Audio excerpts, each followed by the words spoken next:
देखिए class 12th के physics वाले छात्रों को हमारा जय हिंद। जो हमारे चैनल पर फर्स्ट टाइम विजिट करें हैं उनको भी हमारा जय हिंद। और हम देखते हैं आज सेकंड अध्याय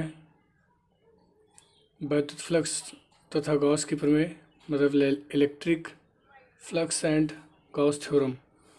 इसमें सबसे पहले आप पढ़ेंगे घन कोण, जिसको सॉलिड एंगल बोलते हैं। किसी बिंदु पर किसी पृष्ठ द्वारा निर्मित कोण को घन कोण कहते हैं, हमेशा ध्यान रखिएगा। किसी बिंदु पर किसी पृष्ठ द्वारा निर्मित कोण को घन कोण कहते हैं। इसे ओमेगा से प्रदर्शित करते हैं, जो गोल डब्लू के आकार का होता है। और किसी बिंदु O के सापेक्ष स्थित वेक्टर R पर स्थित अनंत सूक्ष्म क्षेत्रफल वेक्टर dA, जो क्षेत्रफल वेक्टर D जो आपका dA है, तो ये क्षेत्रफल वेक्टर है।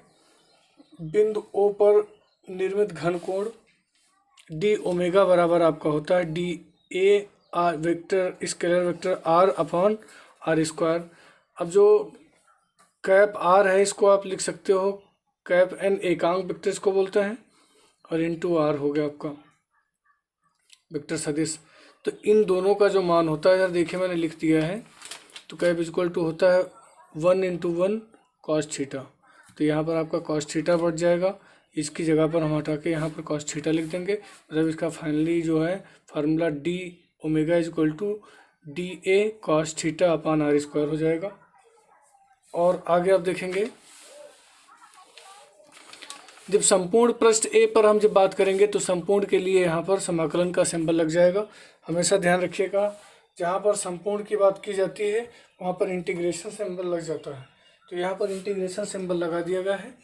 फिर इसके बाद आपका ओमेगा इक्वल टू, जब संपूर्ण की बात करते हैं तो वहाँ पर d आपका हट जाएगा। तो यहाँ पर omega equal to integration A, मतलब एरिया हो गई आपकी dA cos theta upon R square. अब ओमेगा बराबर गोले के से पृष्ठ का क्षेत्रफल इंटू कॉस थीटा और अपान R स्क्वायर। ये जो आपका दिया गया है ये टोटल आपका गोले के पृष्ठ का संपूर्ण का क्षेत्रफल है, तो ये होता है पाई R स्क्वायर। तो यहाँ पर इसकी जगह पाई R स्क्वायर लिख देंगे इंटू कॉस थीटा। तो R स्क्वायर कट गया, और थीटा की जगह पर हमेशा ध्यान रखिएगा, इसमें दो स्थितियाँ पाई जाती हैं। पहली स्थिति होती है जो आपका 0 अंश होता है, दूसरा होता है आपका 90 अंश। तो ये हमेशा ध्यान रखना है कि बाहर स्थित किसी भी बिंदु पर घन कोण का मान सदैव शून्य होता है, इसीलिए यहाँ पर कॉस थीटा की जगह पर शून्य रखा गया है। जब शून्य रख देंगे तो कॉस शून्य अंश का मान होता है आपका कॉस शून्य अंश इक्वल टू 1, तो आपका बचेगा ओनली 4 पाई। तो यहाँ पर भी चाहो तो इंटीग्रेशन सिंबल लगा सकते हो, कोई समस्या नहीं है। जो इंटीग्रेशन लगाओगे तो यहाँ पर डी भी लगाओगे, वैसे खाली ओमेगा लगेगा। हमेशा ये भी ध्यान रखना है, जो इंटीग्रेशन लगा है तो यहाँ पर डी लगेगा आपका। तो ये डी लगा दिया, तो ये आपका हो गया integration T omega equal to 4 pi steradian, इसका मात्रक हो गया। और इसके नोट पॉइंट में हमने लिखा है कि बाहर स्थित किसी भी बिंदु पर घन कोण का मान जो होता है क्या होता है, शून्य होता है, हमने बताया था अभी। अब आगे वैद्युत फ्लक्स की बात करेंगे, जिसको इलेक्ट्रिक फ्लक्स बोलते हैं इंग्लिश में। तो वैद्युत क्षेत्र में स्थित किसी क्षेत्रफल से अभिलंबवत दिशा में गुजरने वाली बल रेखाओं की संख्या को वैद्युत फ्लक्स कहते हैं। जो बल रेखाएं जो संख्या निकलती हैं उन्हीं को वैद्युत फ्लक्स कहते हैं।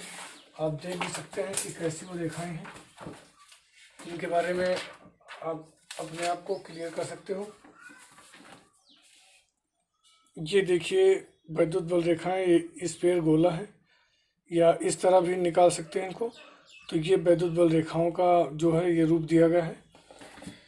तो हमेशा ध्यान रखना है आपको कि वैद्युत क्षेत्र में स्थित किसी क्षेत्रफल से अभिलंबित दिशा में गुजरने वाली बल रेखाओं की संख्या को, जितनी भी संख्याएं निकलती हैं उन्हीं संख्याओं को वैद्युत फ्लक्स कहते हैं। और इसका मात्रक जो होता है न्यूटन मीटर स्क्वायर बटे कूलाम होता है, या इसका वोल्ट मीटर भी कहते हैं इसको। और यह एक अदिश व्युत्पन्न राशि है, क्योंकि व्युत्पन्न राशि इसलिए मानी जाती है क्योंकि यहाँ पर ये जो है व्युत्क्रम विमाओं से मिलकर बना हुआ है, व्युत्क्रम राशियों से मिलकर बना है, इसीलिए व्युत्पन्न राशि बोलते हैं इसके। इसे फाई से प्रदर्शित करते हैं।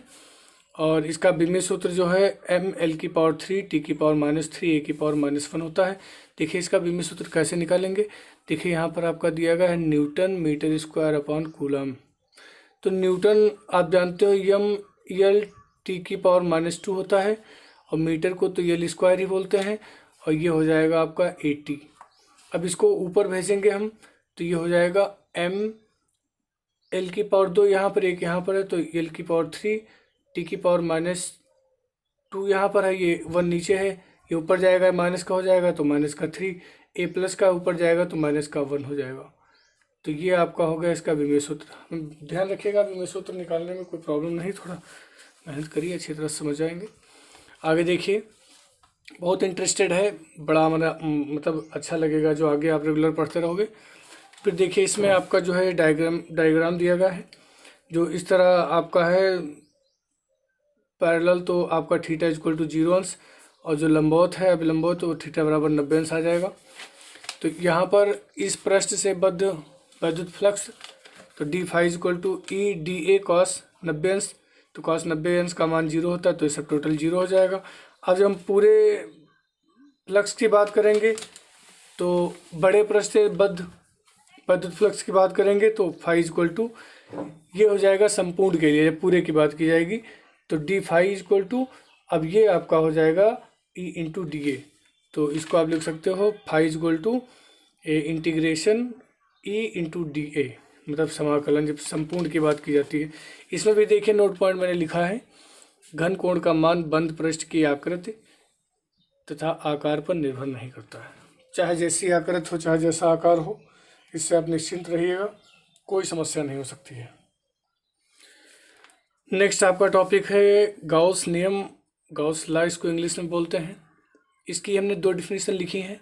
पहली डिफिनीशन आपकी ये है किसी बंद पृष्ठ से गुजरने वाला नेट वैद्युत फ्लक्स, जिसको फाई ई भी बोलते हैं या खाली फाई भी बोल सकते हैं, उसके अंदर का नेट आवेश को एप्सिलॉन नॉट से विभाजित करने पर प्राप्त परिणाम के बराबर होता है। ये भी बहुत छोटी डिफिनीशन है, फिर से आप पढ़ सकते हैं। किसी बंद पृष्ठ से गुजरने वाला नेट वैद्युत फ्लक्स फाई ई उसके अंदर के नेट आवेश को एप्सिलॉन नॉट से विभाजित करने पर प्राप्त परिणाम के बराबर है या होता है। यहाँ पर हो जाएगा phi equal to integration E into D A equal to E upon epsilon naught. देखिए यहाँ पर कोई हमने क्या बताया था, इसका आकार और इसकी आकृति कोई निश्चित नहीं होती है, चाहे जैसा भी होना चाहिए बंद होना चाहिए। तो ये बंद है आपका गॉसियन पृष्ठ है ये।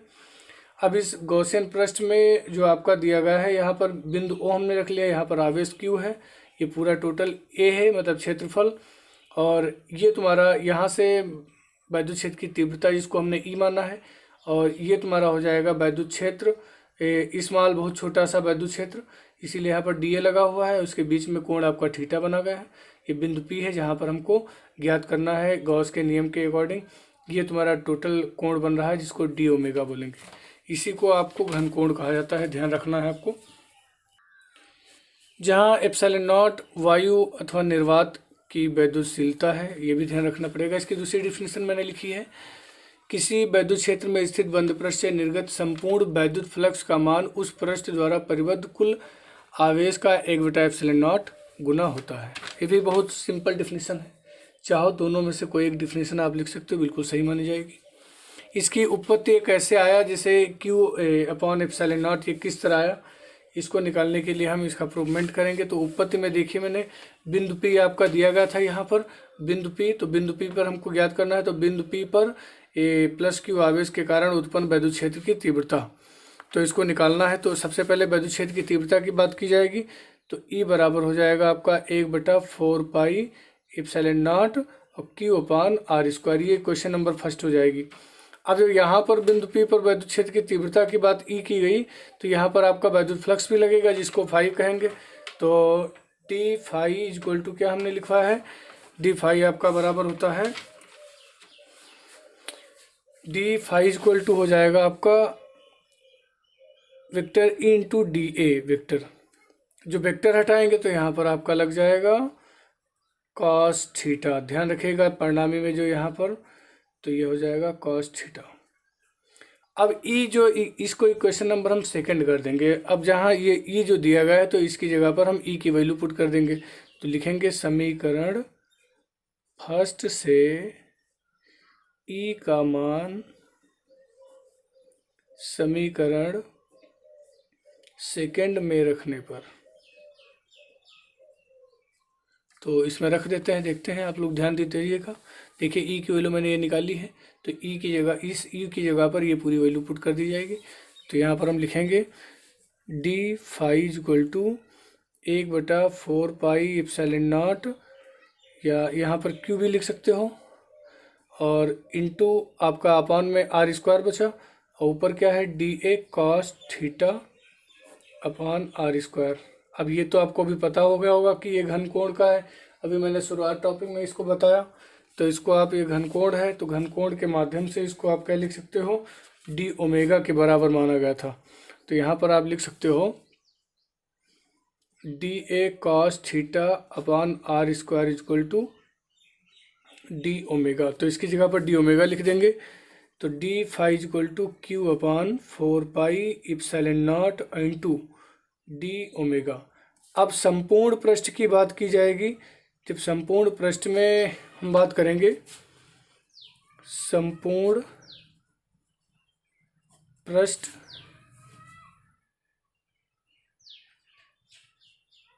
का वैद्युत फ्लक्स, तो जब संपूर्ण पृष्ठ की बात की जाएगी तो यहाँ पर आपको लग जाएगा phi equal to integration D phi. अब डी फाई की जो वैल्यू आई है वो यहाँ पर पुट कर दी जाएगी। तो फाई इक्वल टू यहाँ, या फाई ई यहाँ पर लिख सकते हो, कोई प्रॉब्लम नहीं है। ई का मतलब यहाँ पर हो जाएगा कि ये वैद्युत क्षेत्र की तीव्रता है, और जो वैद्युत क्षेत्र में रखा है इसीलिए यहाँ पर ई लगा दिया गया। अब इसकी जगह पर हम डी फाई की जगह पर इसका वैल्यू पुट कर देंगे। तो यहाँ पर हो जाएगा Q upon 4 pi epsilon not, जो नियतांक के रूप में है इसीलिए इसको बाहर निकाल दिया गया, और ये इंटीग्रेशन जो है डी ओमेगा के संग निकाल दिया गया। अभी हमने शुरुआत में बताया था आपका कि इंटीग्रेशन डी ओमेगा बराबर आपका होता है 4 पाई के। अभी मैंने बताया था आप लोगों को, तो इसकी जगह पर 4 पाई जो है रख दिया जाएगा। तो phi E equal to Q upon 4 pi epsilon naught into इसकी जगह पर 4 पाई रख देंगे। 4 पाई से 4 पाई आपका कट गया। फाई ई इक्वल टू हो जाएगा क्यू अपान एप्सिलॉन नॉट, ये आपका होगा, यही गॉस की प्रमेय है। आगे देखते रहिए, अब आपका जो है इसके अनुप्रयोग बताए जाएंगे।